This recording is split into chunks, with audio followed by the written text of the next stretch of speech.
السلام علیکم ورحمۃ اللہ وبرکاتہ۔ بہت سے لوگوں کی یہ شکایت ہے کہ ہم استغفار جس مقصد کے لیے پڑھ رہے ہیں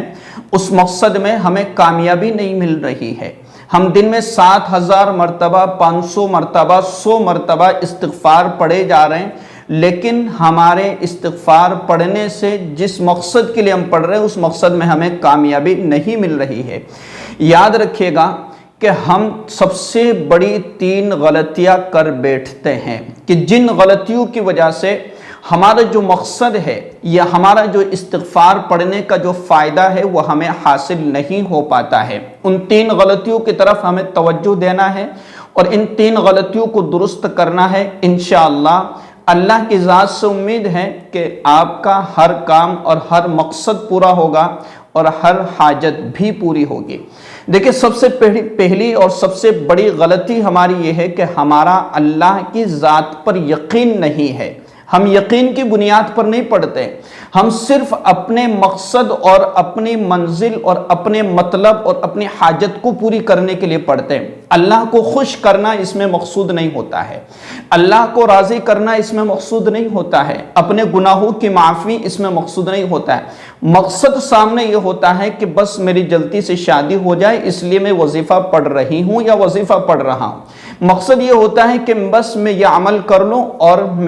میں استغفار پڑھ لوں 5000 مرتبہ 10000 مرتبہ اور دوسرے ہی دن میرا کام ہو جائے۔ دیکھیے، اس ہر عمل میں ہمارا جو مقصد ہو وہ اللہ کو راضی کرنا ہو کہ اللہ اس استغفار کی برکت سے میرے گناہوں کو معاف فرما دے اور میرے اوپر جو ہے رحم و کرم نازل فرما دے۔ تو سب سے پہلی چیز کہ اللہ کی ذات پر یقین اور بھروسہ ہونا چاہیے اور اللہ کو خوش کرنے کے لیے ہمیں توبہ استغفار اور معمولات کرنا چاہیے۔ یہ سب سے بڑی ہماری غلطی ہوتی ہے کہ ہمارا یقین اللہ کی ذات پر نہیں ہے۔ ارادہ اور اپنے دل میں یہ نیت رکھے کہ میں صرف اللہ کے لیے اس عمل کو کر رہی ہوں، کسی کو دکھلانے کے لیے نہیں، بس اللہ میرا خوش ہو جائے۔ دوسری سب سے بڑی ہماری غلطی یہ ہوتی ہے کہ ہم نا امید ہو جاتے ہیں۔ نا امید ہونے کا کیا مطلب کہ آپ نے استغفار پڑھنا شروع کیا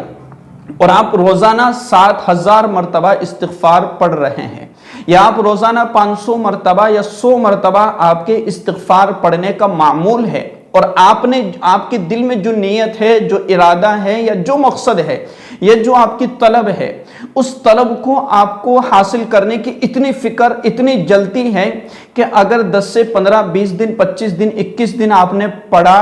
اور پھر وہ مقصد پورا نہیں ہوا تو آپ اس عمل کو چھوڑ دیتے ہیں اور آپ اس عمل سے نا امید ہو جاتے ہیں اور اللہ تبارک و تعالیٰ کی ذات اقدس سے بھی آپ نا امید ہو جاتے ہیں کہ اب میرا کام ہونے والا نہیں ہے۔ دیکھیے، اللہ تبارک و تعالیٰ نے قرآن کریم کے اندر جو ہے اس چیز کا وعدہ فرمایا ہے کہ اگر تمہارے پاس مال نہیں ہے تو مال بھی دیں گے، اگر تمہارے پاس اولاد نہیں ہے اولاد بھی دیں گے، اگر تمہارے پاس کھانے پینے کا انتظام نہیں ہے تو ہم تمہیں باغات بھی دیں گے اور نہریں بھی تمہارے لیے جاری کر دیں گے اور تمہیں دل و دماغ کا سکون بھی عطا فرمائیں گے۔ تو دوسری یہ غلطی ہے کہ ہم نا امید ہو کر کے اس عمل کو چھوڑ دیتے ہیں۔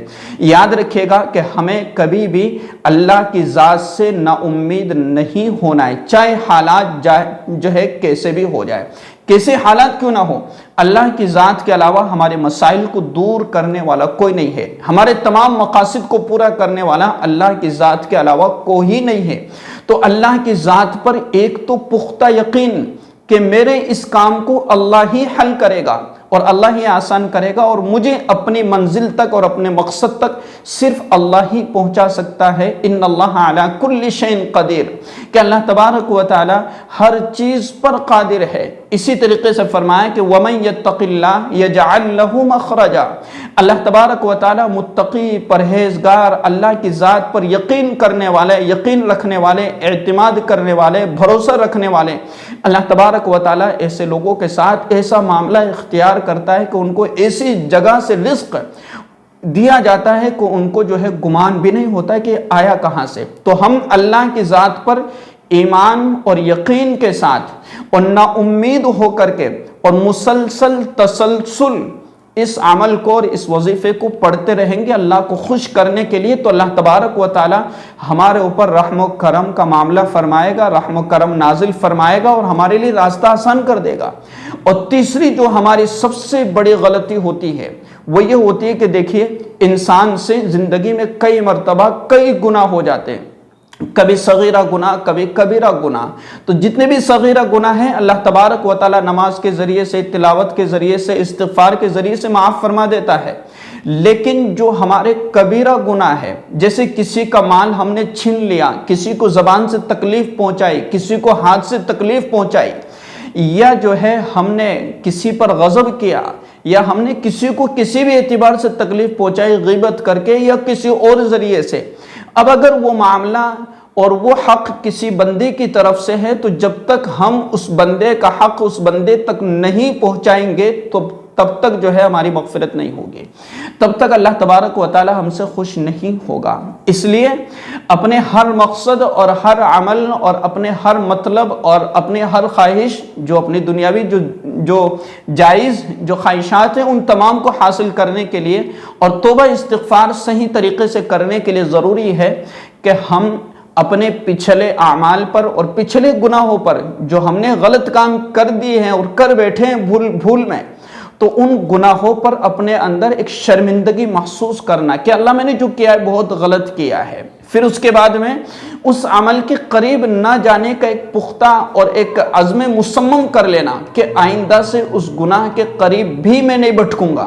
ٹھیک ہے۔ یہ دو چیزیں، اور پھر اس کے بعد تیسری چیز اللہ تبارک و تعالیٰ سے پکی اور سچی توبہ کر لینا کہ اللہ میں یہ عمل اب آئندہ کبھی بھی نہیں کروں گا، اور آپ مجھے اپنا فضل و کرم نازل فرما کر اور اپنے فضل و کرم سے آپ مجھے معاف فرما دیجئے۔ اور پھر جس کا حق دبایا ہے، جس کا لے لیا ہے، جس کو ناراض کیا ہے،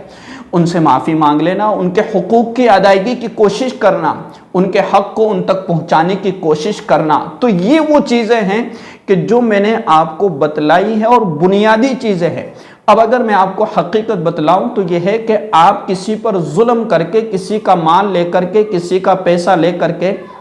کسی کو ناراض کر کے، اور آپ گھر میں مصلی بچھا کر کے اور وضو کر کے اور تسبیح پڑھ رہے اور 7,000 10,000 25,000 1,00,000 مرتبہ آپ استغفار کیے جا رہے ہیں، لیکن اللہ تبارک و تعالی بندے کا حق جو آپ نے چھینا ہے یا لیا ہے وہ بندے سے ہی جو ہے اللہ تبارک و تعالی جو کہیں، اللہ تبارک و تعالی فرمائیں گے کہ بندے کا حق ہے بندہ جانے تم جانو، میں تب تک معاف نہیں کروں گا جب تک کہ میرا بندہ تجھے معاف نہیں کر دے، ٹھیک ہے۔ تو بندے کا جس کا ہم نے جو کو ظلم کیا جس اعتبار سے بھی، تو ان کے حقوق کی جو ہے ان کے حقوق کو ان تک پہنچانا اور ان سے معافی مانگنا یہ ہمارے لیے ضروری ہوتا ہے۔ تو ہم گھر میں مصلی بچھا کر کے بیٹھ کر کے توبہ استغفار کرتے رہے اور لمبی لمبی نمازیں پڑھتے رہے تو میرا عزیزو اس طریقے سے جو ہے ہمارے تمام مقاصد پورے نہیں ہوتے، بلکہ ہمیں ہر عمل کو مکمل طور پر کرنے کے لیے اس کی ایک ایک شرط کو ہمیں دیکھنا چاہیے، اور اللہ تبارک و تعالیٰ کے تمام وہ احکامات جن پر ہمیں عمل کرنا ہمارے لیے ضروری ہے ان پر بھی عمل کرنا ہمارے لیے ضروری ہے۔ تو پھر میرا عزیزو ہمیں استغفار کرنے کا فائدہ حاصل ہوگا، استغفار پڑھنے کا فائدہ ہمیں نظر آئے گا۔ بس استغفار کرتے رہے تو، اور ہم بہت سی غلطیاں کرتے رہتے، اللہ سے نا امید ہونا، اللہ پر یقین نہ کرنا، تو پھر ہمارا استغفار پڑھنے کا کوئی فائدہ نہیں ہوگا۔ اس لیے ان چیزوں پر عمل کرنے کی کوشش کریں اور مسلسل تسلسل جو ہے استمرار کے ساتھ اس عمل کو کرنے کی کوشش کرتے رہے، انشاءاللہ فائدہ اس کا ضرور نظر آئے گا، کیونکہ اللہ تبارک و تعالیٰ کا وعدہ بھی ہے اور اللہ کے نبی صلی اللہ علیہ وسلم کا ارشاد مبارک بھی ہے۔ ان تمام چیزوں پر اگر ہمارا یقین ہے تو ہم کبھی بھی استغفار پڑھنے کو نہیں چھوڑیں گے اور کبھی بھی ہمارا اعتماد جو ہے استغفار سے نہیں ہٹے گا۔ السلام علیکم ورحمۃ اللہ وبرکاتہ۔